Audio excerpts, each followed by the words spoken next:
جی تو آج ہم بات کریں گے کھانسی کے بارے میں۔ کھانسی کی وجہ ہمارے جسم میں بیکٹیریا اور وائرس داخل ہو جاتے ہیں، خاص طور پر ہمارے پھیپھڑوں میں داخل ہو کر انفیکشن پیدا کر دیتے ہیں، جس کی وجہ سے ہمیں سانس کی نالی میں اور پھیپھڑوں میں میوکس جمع ہو جاتا ہے، پھر ہمیں کھانسی آتی ہے۔ ایسی کھانسی کے تحت ہمارا جسم اندر کے بیکٹیریا وائرس باہر نکالتا ہے۔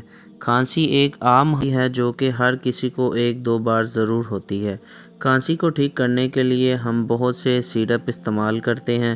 جب ہمارے پھیپھڑوں میں میوکس خشک ہو جاتا ہے، پھر ہمیں کبھی کبھی خشک اور کبھی کبھی تر کھانسی آتی ہے۔ آج ہم بات کریں گے ہومیوپیتھی کی چند ادویات کے بارے میں جو کھانسی کے لیے بہت ہی مفید ہیں۔ سب سے پہلے میں آپ کے ساتھ شیئر کروں گا خشک کھانسی کے لیے رومیکس میڈیسن ہے۔ رومیکس ہومیوپیتھک میڈیسن رومیکس جو کہ 30-200 دونوں میں آپ استعمال کر سکتے ہیں۔ اگر آپ رات کو سوتے وقت کھانسی آتی ہے تو اس کے لیے بہت ہی مفید ہے۔ خشک اور تر کھانسی دونوں حالتوں میں جسٹیشیا یہ آپ 30 میں 200 میں لے سکتے ہیں۔ آپ کی چسٹ کے اندر بہت زیادہ کف جمع ہوا ہے جس کی وجہ سے آپ کی آواز سیٹی کی طرح نکل رہی ہے، تو اس کے لیے ہومیوپیتھک میڈیسن ایپیکاگ بہت ہی افیکٹو میڈیسن ہے۔ یہ بھی آپ 30-200 میں لے سکتے ہیں۔